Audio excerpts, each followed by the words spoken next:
Maman, oh, viens voir, ça me dépasse, oh. Le pays, oh, papa, fais la pâte, oh. On vit des webisana tous les jours, ça me pas chaud. Il y a des gens qui nous prennent pour des fous, mais oh non, la mort de l'évêque, aujourd'hui on veut masquer. Beaucoup de projets, oh, qui aujourd'hui ont Quand le ministre Olanguena, secrétaire général, arrive, l'affaire est toujours en cours. Et il confirme la Constitution. Quand le ministre Mevame Boutou arrive et qu'il confirme la Constitution, il élargit même ma Constitution. Ababa ne signe même pas une lettre de Constitution. Parce qu'à ce niveau-là, ils étaient déjà tous... L'affaire était déjà terminée. Oui, non, elle n'était pas terminée, elle continuait, mais ils avaient perdu. Ils avaient déjà perdu. Oui. À partir de la Cour d'appel, de la décision de la Cour d'appel, bien sûr, mais ils continuaient devant le premier président de la Cour suprême. En disant voilà, on s'oppose à ce que cet argent soit viré au trésor public. Mais une autre question, parce que c'est un élément important sur ce dossier à ce niveau-là. Quand est-ce que votre confrère, Maître Biam, se constitue avocat de la Société Générale? Oula, il ne s'est jamais constitué devant un tribunal avocat de la Société Générale. On l'a jamais. Moi, je l'ai toujours connu comme avocat du ministère des Finances. Des Finances, ok. J'ai même eu à traiter des dossiers avec lui. Parce que son nom apparaît. Son nom apparaît subitement en 2004, oui. Lorsque je commence à être pressée, traitée de tous les noms. C'est à ce moment-là que la Société Générale et lui-même commence à sortir des documents qui, à mon sens, ont été fabriqués. Parce que... De 1994 à 2004, vous n'avez jamais eu Maître Biam en face de vous? Non. Dans un prétoire. Ni même un prétoire. Jamais. Non, jamais. Il n'a jamais été constitué pour s'occuper des intérêts. Et subitement, 10 ans après, lorsqu'on commence à vous jeter le probe en face, on sort des documents mentionnant que lui était avocat de la partie d'en face. Oui, que je termine avec la Cour d'appel, parce que devant la Cour d'appel, il y a donc cette dispute de deux ministres d'État. Les deux ministres d'État. Moi, constituée par le ministre d'État Akame Fomo, ministre de l'économie et des finances, qui me dit vous défendez les intérêts de l'État, de l'ONCPB dans cette affaire, et donc des intérêts de l'État, et M. Bello Bouba Maïgari, ministre d'État, qui prend la peine d'écrire au président de la Cour d'appel. C'est inouï quand même. Pour lui dire, c'est moi la tutelle de cette liquidation, donc c'est ma parole et mes liquidateurs, les liquidateurs que j'ai choisis, qui comptent. Heureusement, heureusement que quand même le président de la Cour d'appel, à l'époque, qui est aujourd'hui premier président de la Cour suprême, qui s'appelle le président Mekobe. C'est lui qui rend cette décision finale en 1999, qui décide que la Société Générale doit restituer cet argent à la liquidation ONCPB entre les mains du ministère des Finances. Et donc, c'est là, moi, entre les mains de l'État. Il dit ça comme ça. Et donc, là aussi, il y a dispute. Commandement à la Société Générale par le ministre de l'économie et des finances que je représente, le ministère de commandement à payer à la Société Générale par les liquidateurs du ministre du Commerce et de l'Industrie, M. Bello Bouba Maïgari, et la Société Générale. Et la Société Générale qui s'était engagée par écrit devant la Cour que cette fois, elle respecterait la décision que prendrait la Cour, et que si la Cour décide que l'argent doit revenir à l'État du Cameroun, à l'ex-ONCPB, elle s'exécutera, et ben, elle en profite pour dire finalement j'ai reçu 2 commandements, et donc... Mais en appel, le président a décidé qu'on restitue cet argent-là au ministère des Finances. À à l'État. À l'État. Et la décision dit à l'État du Cameroun et à l'ex-ONCPB. Ex-ONCPB, État du Cameroun. C'est-à-dire qu'elle ne dit pas si c'est ce qui est normal, c'est l'État du Cameroun. En liquidation. Oui, Je ne trouve pas cela normal, car nous savons bien, depuis vos explications, que de la présidence de la République, on a confirmé le ministère des Finances comme étant la tutelle de toutes ces affaires-là. Comment est-ce que la Société Générale peut arguer ne pas savoir recevoir 2 commandements? Il y a un seul commandement que cette société doit respecter. Et je vais même plus loin. C'est une banque. C'est-à-dire que le ministre de l'économie et des finances a une tutelle sur les banques. Effectivement. Alors, c'est quand même quelque chose d'extraordinaire. Quand le ministre de l'économie et des finances leur enjoint par écrit plusieurs fois, je vous ordonne de respecter la décision de justice, qui a condamné cette fois à 3,6 milliards plus 350 millions de frais de procédure, plus les intérêts, elle m'a suivi en fait. La Cour d'appel a suivi mes conclusions. Parce que c'est moi qui avais mes conclusions. Donc ça fait 3 milliards 950. Oui, 3 milliards 900. 3 milliards, voilà, 900. Je suis un gars de fils, j'ai calculé. 900, quelque chose à payer à l'État du Cameroun. Le ministre de l'économie et des finances enjoint par écrit à la Société Générale. Et cette fois, indépendamment du commandement que moi je fais servir à la Société Générale, qui porte la créance à 4 milliards et poussière, parce qu'il y a les frais et autre chose. Donc 4 milliards et poussière, je n'ai pas les chiffres. C'est pas grave, 4 milliards, c'est bon. Un peu plus. Au finalement, la Société Générale refuse de s'exécuter. Mon Dieu. Mais lorsqu'elle refuse de s'exécuter, le ministre Akame Foumou les enjoint avec toute la force et toute l'autorité qui est la sienne, et en tant que tutelle en plus des banques, ils refusent de s'exécuter.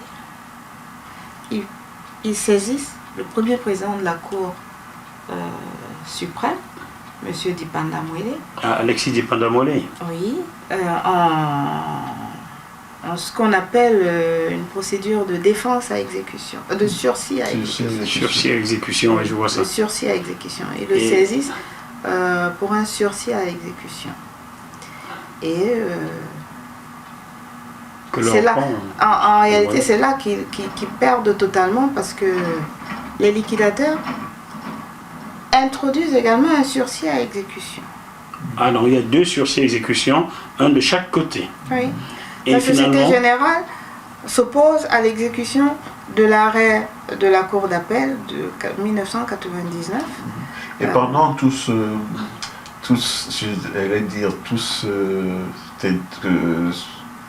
toute cette confusion entre la Société Générale qui refuse de s'exécuter, le ministère du Commerce et de l'Industrie, vous n'arrivez pas encore à percevoir le moindre signe annonciateur de vos déboires judiciaires. Non, pas du tout. Au contraire, je suis renforcée par le ministère des Finances et tous les services compétents.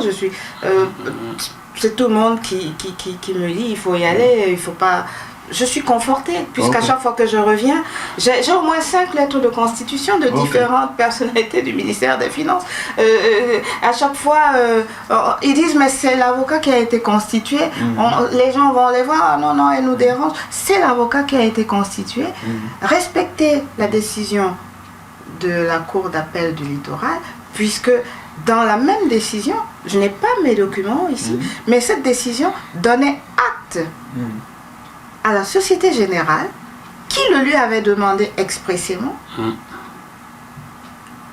qu'elle lui donnait acte de ce qu'elle dit, qu'elle va s'exécuter dès que la décision de la Cour d'appel sera rendue. En 99. Cette décision le dit. Il refuse. Pour revenir à Bouba Bello Maïgari, qui écrivait beaucoup, il ne s'est pas contenté d'écrire simplement à la Cour. Il a également écrit à la Société Générale de banque pour les assurer de son soutien et pour leur dire qui mettrait tout son poids dans cette histoire pour que leurs intérêts, les intérêts de la société intérêts de la société générale, oui, et non les intérêts du Cameroun. Non. Donc M. Bello Bouba, sentant le gâteau lui échapper, soutient maintenant le camp d'en face contre son pays. peut-être même qu'ils étaient c'était convenu. Joël Didier Ngo. D'essayer d'être rationnel autant qu'on peut. Non, Mais attendez. vous trouvez la copie de cette lettre pour Elle est ceux là, qui ont tous pris ces le temps documents, de j'ai lire lu ce ce livre-là. tous les documents sont là. J'aurais aimé voir Ce le que je veux savoir, Tous n'y sont pas, certains y sont, vous, tous n'y Lydienne, sont pas. Ouais. quand est-ce que, parce que cette histoire, effectivement, ce serait peut-être laborieux pour ceux qui vont nous écouter, d'entendre Oui, c'est le pour ça dérouler. Je veux savoir quand est-ce que vous arrivez vous commencez à percevoir l'élément déclencheur de vos problèmes. de vos déboires judiciaires, de vos problèmes judiciaires, parce que ça a été un long feuilleton entre ce qui s'écrivait dans la presse, ce qu'on disait, parce que les Camerounais ont conçu eux-mêmes tout un scénario derrière ça qui n'avait rien à voir avec le fond de l'affaire. Quand vous la décrivez, j'espère qu'ils vont enfin le savoir, mais vous qui étiez à l'intérieur, est-ce que à un moment, quand vous voyez autant de conflits sur un seul dossier, vous vous dites, est-ce que moi, à un moment donné, on commence à écrire des choses, est-ce que ça ne pourrait pas déclencher? Quel a été l'élément déclencheur de vos problèmes judiciaires? Voilà, ça c'est très important. En fait, je me sens toujours forte de... Soutenue?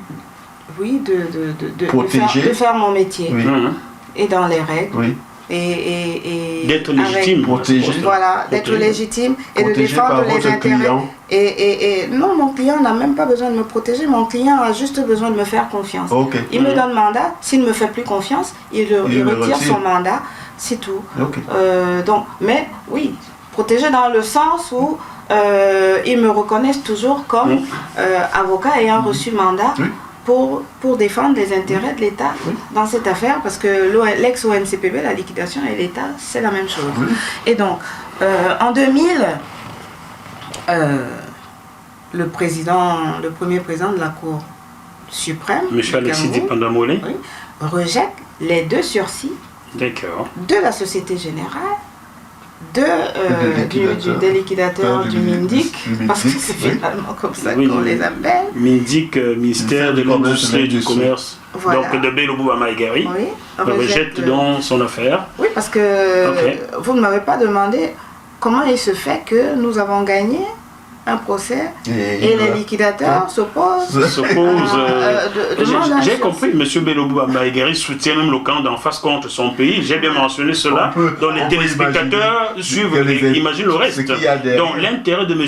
Bello Bouba, ministre de l'Industrie et du Commerce du Cameroun, et de défendre les intérêts de la Société Générale, qui est une société étrangère au Cameroun. Donc il ne défend pas son pays. Société privée. Bello Bouba ne défend pas les intérêts de son pays. L'État est actionnaire minoritaire, c'est quand même une société privée. Société privée, française. Et donc privée, française, bien sûr. Monsieur Bello Bouba, ministre d'État, défendant les intérêts de l'entreprise qui au passage, quand même, parce que même en France, on se serait posé la question, comment une banque, avec un tel acharnement, ce qui aurait pu même être juste des écritures bancaires, un transfert d'un compte à un autre, d'un client, d'un ex-partenaire de l'ONCPB à un compte de l'ONCPB, elle aurait pu se défausser et s'arrêter là.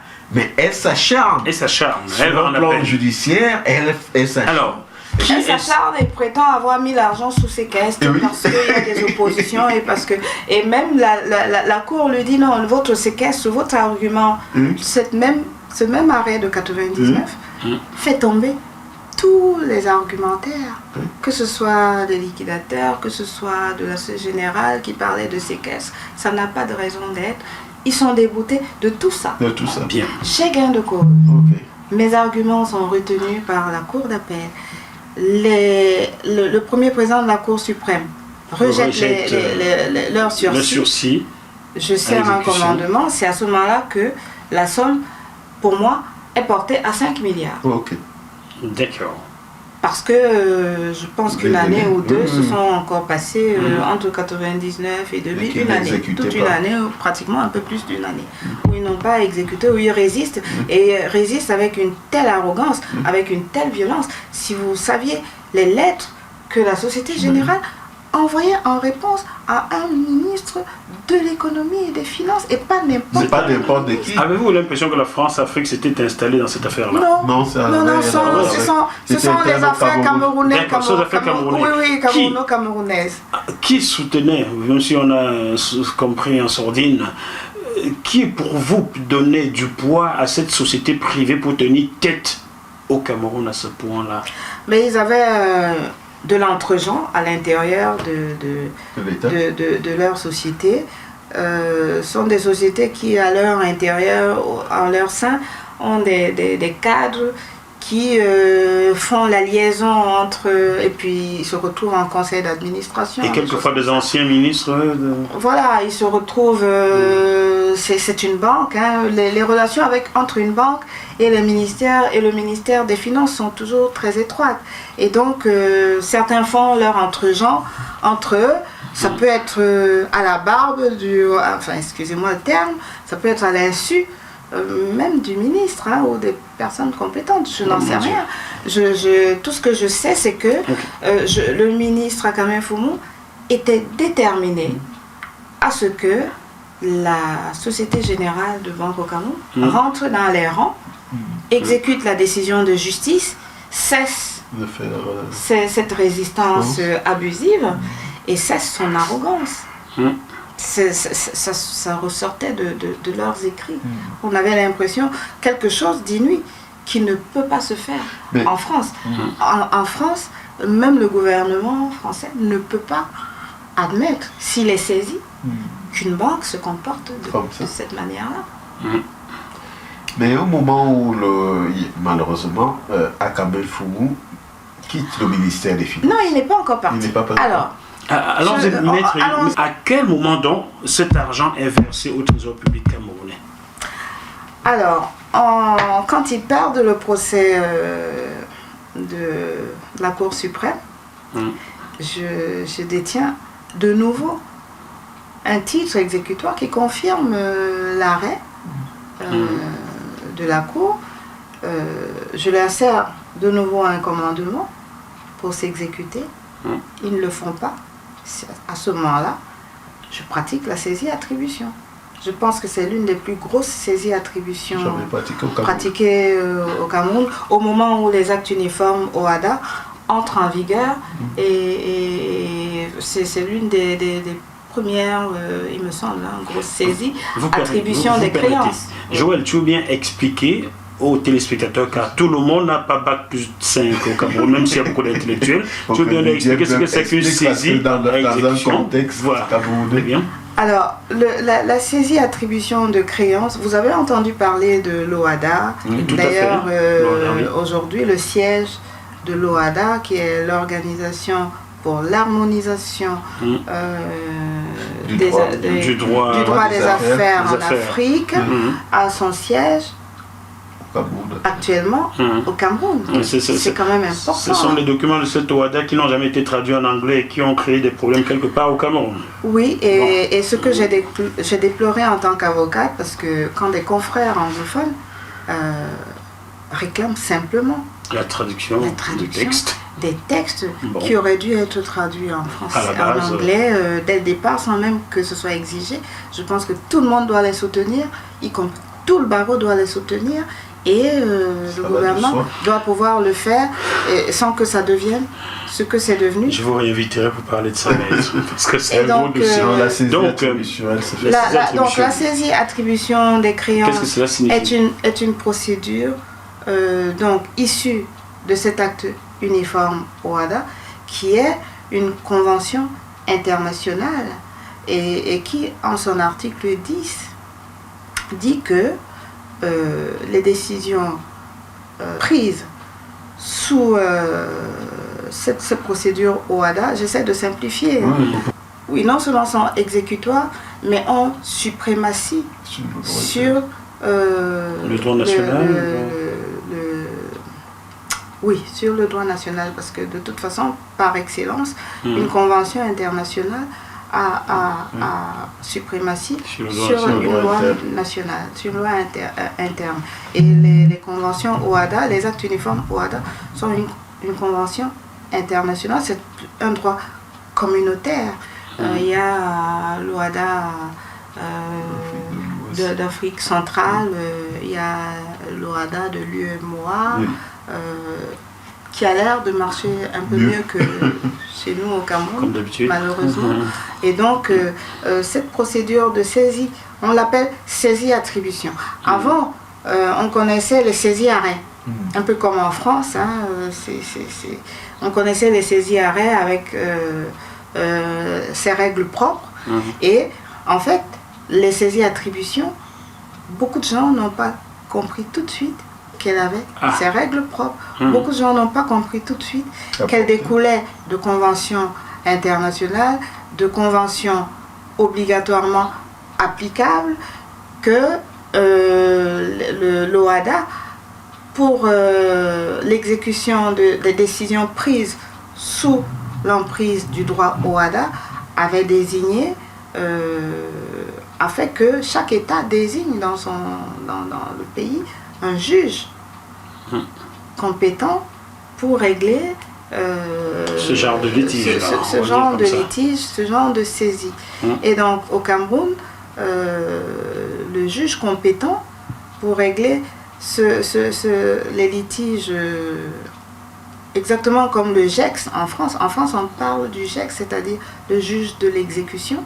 Donc les décisions prises en la matière, était le juge, le président du tribunal de première instance de chaque juridiction. Le président du tribunal de première instance était en même temps juge des référés, c'est-à-dire des procédures urgentes. Il portait 2 casquettes pour le Cameroun, parce que c'est lui que le Cameroun avait choisi dans cette nomenclature juridique, pour être le juge de l'exécution des décisions rendues sous les si vous parvenez à me perdre, vous allez perdre beaucoup de téléspectateurs. Je vais faire du droit pour les nuls. Alors finalement, ce juge-là ordonne donc la saisie des comptes. Non, qu'est-ce qui se passe? Comment l'argent est versé? La procédure, c'est moi qui l'engage. D'accord.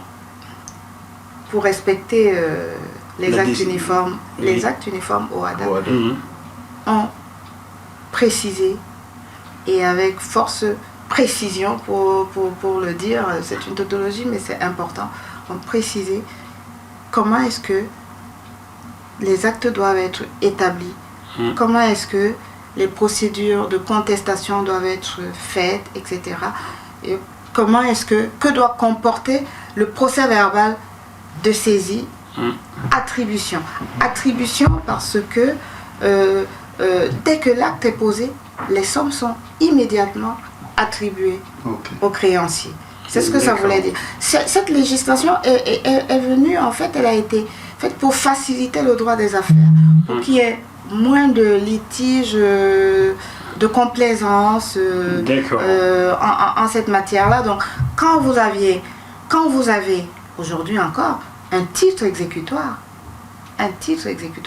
comme je l'avais depuis 1999, confirmé par l'arrêt de la Cour suprême, qui rejetait tous les sursis, j'avais qualité pour pratiquer la saisie-attribution. C'est un acte d'huissier, mais comme c'était délicat à l'époque, parce que les huissiers... beaucoup de gens n'étaient pas encore formés. Moi, j'avais pris de l'avance parce que je savais que j'y arriverais de toute façon, surtout pour cette procédure-là. La Société Générale. Voilà. Et donc, j'avais eu le temps d'étudier les actes uniformes, comme j'ai eu le temps d'étudier les conventions de la COBAC, parce que ça aussi, j'ai eu à traiter un gros dossier de la COBAC contre Onobiono. Cette procédure-là, si vous oubliez une virgule, et si vous rajoutez quelque chose que vous n'auriez pas dû ajouter, si vous omettez quelque chose que vous n'auriez pas dû omettre, dès qu'il y a contestation par la partie adverse, le GEX annule votre saisie. D'accord. Alors, et donc, je fais en sorte que le procès verbal soit parfait. C'est moi qui le prépare pour le cabinet. D'ailleurs, je le fais très souvent pour les huissiers parce que parfois ils sont pressés. Ils ne sont pas là quand il y a des contestations. Ils sont au départ, donc pour certains, ils ne prennent pas toujours le temps d'être méticuleux dans les actes. Alors, mais je veux comprendre, vous pratiquez tout cela et l'argent est versé est bloqué. À la BEAC. L'argent de la Société Générale de Banque au Cameroun, les 5 milliards sont bloqués à la BEAC au Cameroun. Ouais. La Banque des États d'Afrique centrale. Voilà. Ouais. On n'a pas oublié. Donc cet argent est désormais considéré comme un argent qui appartient à l'État du Cameroun. Oui. Donc va être versé au Trésor public. Ça s'appelle saisie-attribution. Oui. Donc il est destiné au Trésor public camerounais. Oui. La Société Générale de Banque au Cameroun ne peut plus rien faire. Si. Elle peut encore faire appel. Elle a la possibilité d'engager une contestation. Est-ce qu'elle l'a faite? Oui. Et ça a donné quoi, là, sa contestation? Elle a saisi le GEX, justement. Oui. Elle a été déboutée. Déboutée. Ensuite elle a recommencé. Elle n'a toujours pas. Elle a continué des procédures comme ça. Il y a eu plusieurs procédures. Moi, j'ai dû saisir le juge des référés qui les a même condamnés à payer des astreintes à l'État du Cameroun, c'est-à-dire à payer non seulement ces 5 milliards, parce que dans les 5 milliards maintenant, la loi exige, les actes uniformes exigent de prévoir les intérêts, les frais. Il faut les évaluer, parce que plus tard, s'il y a contestation, c'est au juge de les apprécier et de les discuter contradictoirement. Donc, c'est toutes ces sommes-là, avec les intérêts, pour quelques mois, sur 3 mois, avec les frais de procédure évalués par la personne qui engage l'action. Normalement, l'huissier qui engage l'action, mais au fond, c'est moi qui prépare l'acte et qui le prépare avec l'huissier parce que je ne veux pas qu'il y ait des erreurs, le moindre problème. Donc les 5 milliards à la BEAC, parce qu'il faut qu'on avance, maître. On les 5 milliards beaucoup de temps, sont donc attribués au Cameroun, à l'État du Cameroun, et doivent être reversés à l'État du Cameroun. À partir de quelle année? À partir de 2000. À partir déjà ils auraient dû s'exécuter dès la décision de la Cour suprême. Dès que je pratique la saisie, ils auraient dû s'exécuter aussi. Ils ont prétendu, enfin la Société Générale a engagé cette procédure. Ça, on a compris, maître. Mais à quel moment cet argent arrive sur le compte du Trésor public camerounais? Une partie de cet argent, parce que la Société Générale se sent finalement poussée dans ses retranchements, parce que la somme est déjà attribuée et qu'elle sait qu'elle a tort. Et que le GEX va nécessairement, à moins de trouver une erreur de procédure ou de forme dans l'acte de saisie pour une annulation, à moins qu'il y ait une erreur, eh ben, la saisie est confirmée. Okay. Et donc, normalement, en 2001, les 5 milliards, avec même les astreintes, qui portait déjà la somme à plus de 10 milliards. C'est pour ça que vous qui savez compter, quand vous prendrez votre machine à calculer... D'accord. Mais ce qui est important pour nous, c'est de savoir à quel moment cet argent atterrit dans les comptes du Trésor. Ce que fait la Société Générale, c'est qu'elle continue les actions dilatoires au tribunal. La BEAC, elle est tiers, normalement. Donc, elle attend. La BEAC attend l'ordre de justice qui va lui dire de payer. Tant que cet ordre n'est pas arrivé, puisqu'il y a une contestation. Parce que quand il y a contestation, la banque est saisie de la contestation. Ce qui l'oblige à attendre la décision de justice. Pendant ce temps, la Société Générale se rapproche donc du ministère des Finances. Et moi-même, je suis convoquée à une réunion au secrétariat général, à l'époque convoquée par le ministre Olanguena, alors secrétaire général au ministère des Finances, pour une réunion de négociation. Parce que finalement, la Société Générale dit ok, on veut négocier avec vous, trouver un accord. Je suis convoquée à cette première réunion de négociation. Lors de cette réunion, la Société Générale estime que la somme de 5 millions est 5 exagérée. milliards. 5 milliards, pardon. Elle est exagérée parce que j'y ai ajouté les frais de 650 millions, des intérêts. Encore des contestations.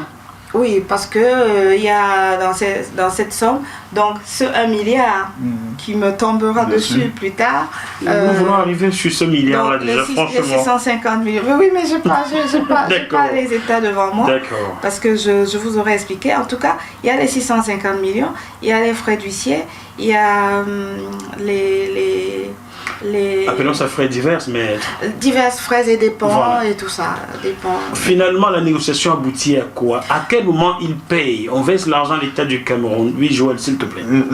L'important sur ce dossier, c'est pas à quel moment il paye, parce que le dossier se complique pour Maître Youm, là, au moment où on parle de ses honoraires. Oui. Et moi, je veux Et savoir, au puisqu'elle elle a, pour une avocate, moi je considère, même si la Société Générale fait du dilatoire, au moment où on arrive à ce stade de la procédure, on peut considérer que l'avocate a rempli son contrat. Son contrat, oui, J'ai elle a rempli fait son mon travail. Donc, à quel moment se pose la question de vos honoraires? Ben, elle se pose immédiatement parce que je leur écris pour dire voilà, moi j'envoie ma note d'honoraire. Oui. J'envoie ma note d'honoraire.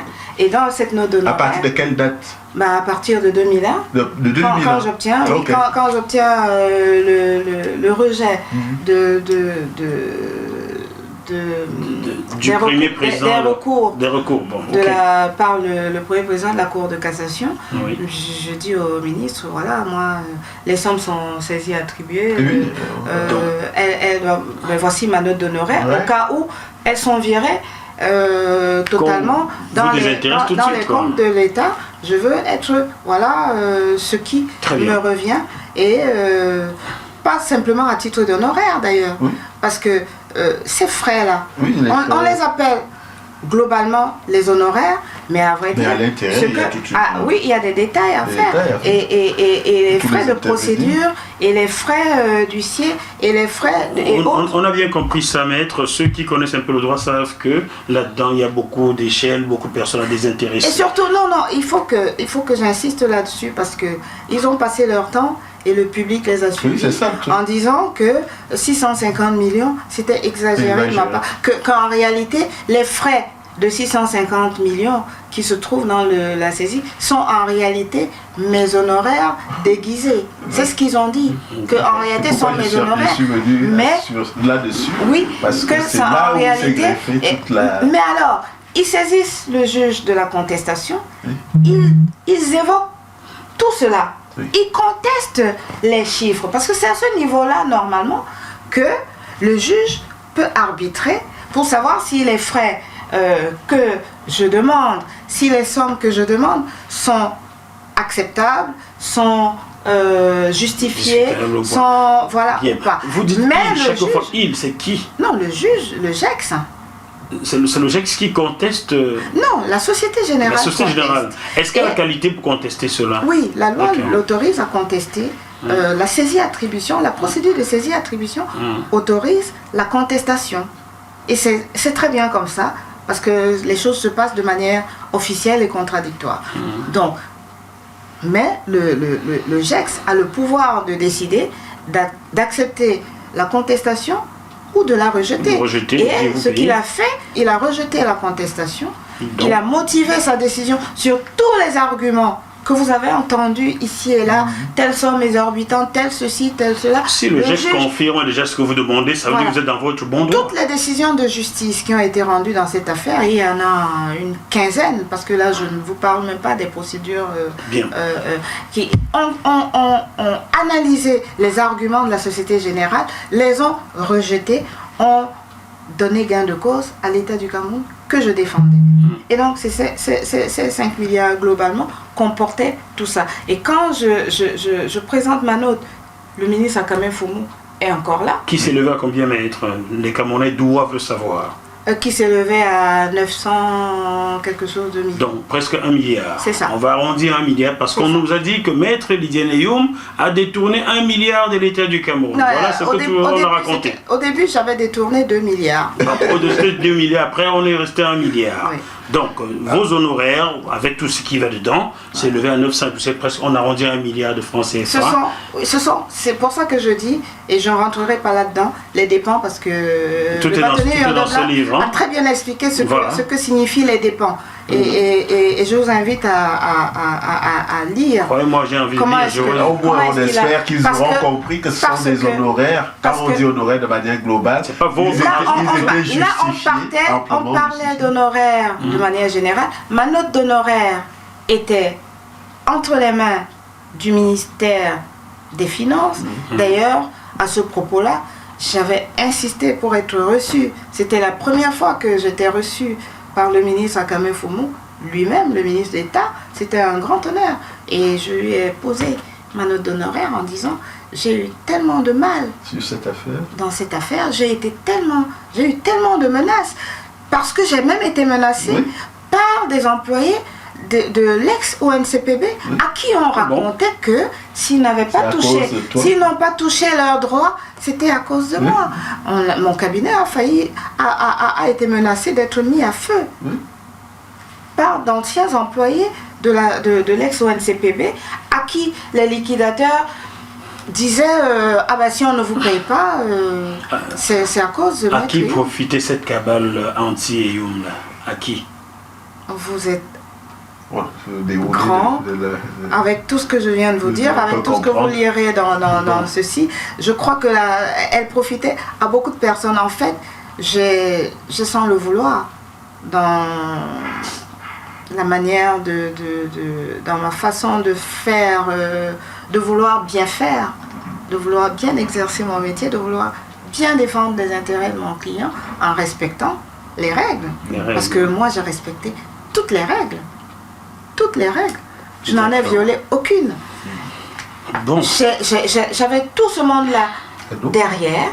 C'est avec le recul que je me suis rendu compte qu'il y avait un monde et des personnalités très importantes qui m'en ont voulu à cause de cela. Simplement parce que en 2001, donc, quand la Société Générale vient à la table de négociation et que le secrétaire général du ministère nous renvoie tous avec leurs représentants, moi leur avocat, et eux, ils sont venus seuls. Curieusement, ils ne sont pas venus avec leur avocat, alors qu'ils auraient dû venir avec leur avocat, qui s'appelait Maître Job, Henri.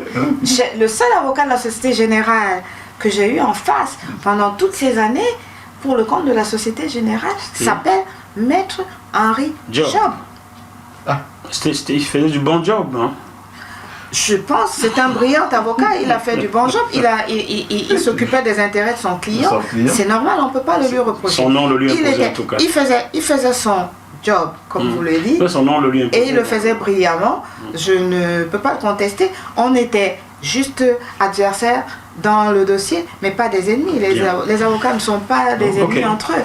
Et chacun défend les intérêts de son client. Je reprends de manière précise. Alors, la question de nous sommes renvoyés par le secrétaire général du ministère, monsieur Olanguena, au service juridique pour mettre tout cela à plat. Et la question de mes honoraires, je la pose, bien évidemment. Le secrétaire général dit, ok, voilà, bon, avec les intérêts, avec ceci, elle a réussi à obtenir que le ministre Akame Fumu abandonne, parce que je vous ai dit, les astreintes et tout ça. Alors, quand moi j'ai compté les astreintes, j'étais à plus de 10 milliards. D'accord, donc... Et mes honoraires étaient à 10% de ce que je devais recouvrer. D'accord. Donc vous pouvez imaginer déjà que lorsque le ministère des Finances abandonne une partie de l'argent sans tenir compte quel pourcentage? Elle abandonne toutes les astreintes. Donc 50%. Elle retient à ce moment-là, au début des négociations, ce qui est retenu au début des négociations, c'est les 5 milliards. Oh, Jésus-Marie-Joseph. Tout le 50 reste milliards, j'étais comme ça. Pendant que les Camerounais n'ont pas d'eau à boire et tout, on jette 50 milliards. Non, pas 50. 50%. Pardon, donc 5 milliards, on jette comme ça. Oui, disons ça comme ça, c'était même plus. Mais disons ça comme ça. Et donc, pendant les négociations, donc, oui, On leur dit oui, mais voilà. Nous, on a la facture de notre avocat qui est fondée. Vous voulez négocier, il faut payer non seulement... 5 milliards, mais ses honoraires. Mais vous devez nous payer... pour que nous puissions...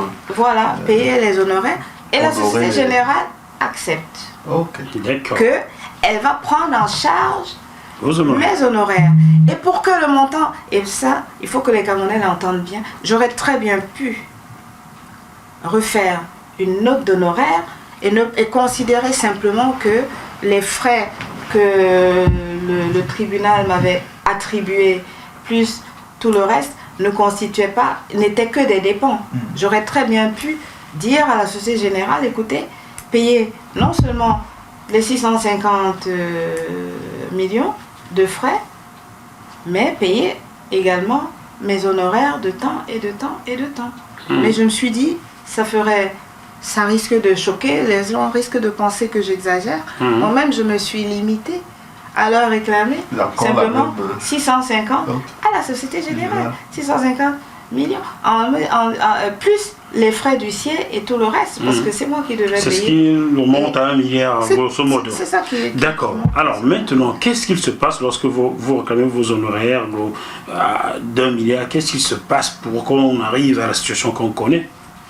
Mais les honoraires, cette note d'honoraires, elle n'est toujours pas payée, en vrai. À l'instant où nous parlons, oui, elle n'est toujours pas payée. on va dire que cette émission est diffusée le 4 juillet 2018. Vos honoraires ne sont toujours pas payés. Oui, mes honoraires, si je les avais calculés tels que le ministre Akame Foumou l'avait arrêté, c'est-à-dire 10% des sommes que moi, je recouvre, en tenant compte de tout, du montant global que j'ai recouvré, qui aurait dû rentrer dans les caisses de l'État, la Société Générale avait les moyens de payer, parce que c'est sa faute quand même d'avoir résisté aussi longtemps pour, en 2001, prétendre ne payer que les 3,6 milliards qu'ils ont détournés en 2004, en 1994, oui. il y a cela 24 ans. Oui, est-ce que vous pouvez imaginer ça? Qu'à la fin de tant de procédures, de tant de bagarres ils n'ont payé que la base. estiment que, oui, et donc ils ont signé un chèque de 3,6 milliards qu'ils ont remis directement au ministre Akame Foumou. Et vos honoraires, rien. Et ils ont, dans une lettre écrite, ils ont dit, nous chargeons de régler les honoraires de votre avocat. Parce que, au tribunal et dans une certaine presse, j'ai entendu des gens dire, comment se fait-il? Et c'est la Générale, la Société Générale elle-même qui répondait cela. Comment se fait-il? Comment pouvez-vous comprendre qu'un avocat réclame ses honoraires à la partie adverse? Ce que les gens ne savaient pas, ce que les gens ne savaient pas, c'est que lors des négociations, pour obtenir la main levée, parce que les sommes étaient toujours bloquées à la BIAC. C'est-à-dire que, dans des 10 milliards. En réalité, maman, viens voir, ça me dépasse. Merci à GMTV+. Continuez de donner la parole à ceux à qui on la refuse.